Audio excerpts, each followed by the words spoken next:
In Köpinge Socken, on the banks of a tributary to the Helge River just south of Kristianstad, there is an old estate called Ugerup, or Uga, that has existed since the Middle Ages and has since been passed down in the family of Ugerup, renowned in Danish history. In the middle of the 1500s, the estate was owned by Axel Ugerup, a member of the National Council. A few miles away at the Näs estate, there lived a Thott, a rich man who at the time was one of the most powerful men in Skåne. Master Arild, Axel Ugerup's son, and Thott's lovely daughter, had more or less grown up together, and even in childhood had taken an interest in each other. After serving as the Danish emissary to the crowning of Erik XIV of Sweden, Arild Ugerup finally proposed to his childhood sweetheart. She said yes, of course, and he had no trouble in gaining the favor of her parents, too. Not long after, war broke out between Sweden and Denmark. With anxious and troubled hearts, the lovers listened to the drums of war. The flower of Danish chivalry rushed into place under their proud banners, and there was a spot set aside for Arild Ugerup, too. When the betrothed couple said farewell, they promised to be eternally faithful to each other. So it was that Master Arild left his betrothed behind and drew out to war. When he arrived in Copenhagen, he was assigned a position in the navy, and he served with distinction in the war at sea. In the beginning, the Danes were successful, but soon the tide turned on them. Near Öland, Claes Christensen Horn defeated a combined fleet of Danes and Lübeckians, seizing 3 ships and their crews. Arild Ugerup was himself among the captured. It was 3 years after he had attended King Erik's coronation. While Master Arild sat in prison in Stockholm, people in Denmark believed that he would come home only after a long, long time, or never.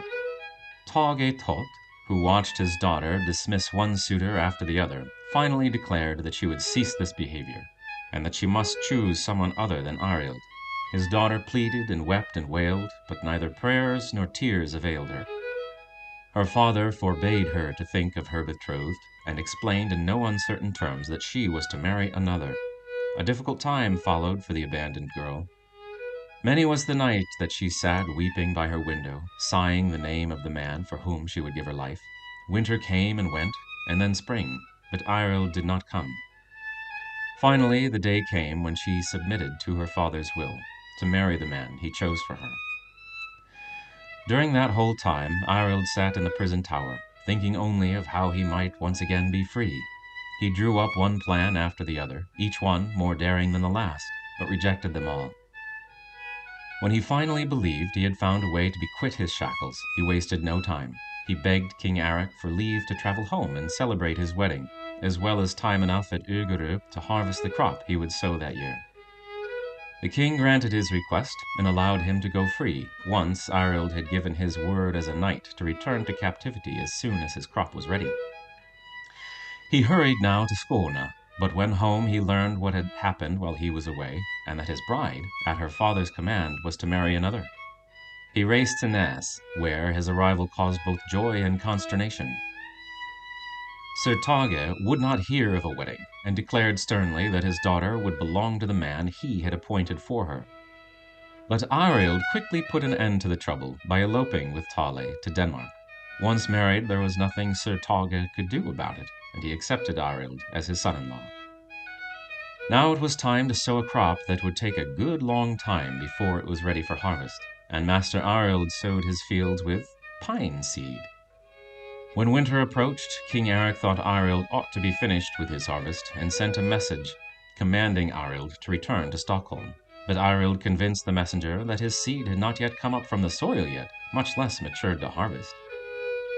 When King Erik learned what had taken place, he couldn't help but appreciate the cunning way Arild had obtained his freedom without breaking his word, so he let the matter be. Meanwhile, Arild's fields grew the most excellent pine forest, which still grows at Ugerup. New soil was broken to replace those fields which were sown with pine, and it is those new fields that are in use today. But there are many other legends in Skåne that concern Arild Ugerup and his wife Thott. For instance, it is said that Arild was endowed with an unbelievable strength.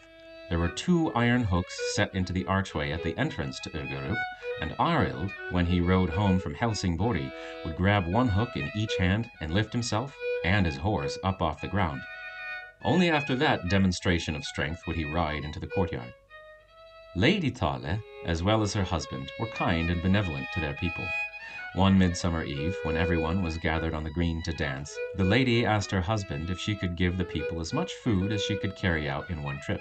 Her request was granted, of course, and the lady, who was as strong as she was pretty, piled up high stacks of beef, pork, and bread on 2 beer barrels, and, with a barrel in each arm, carried them out to the celebration.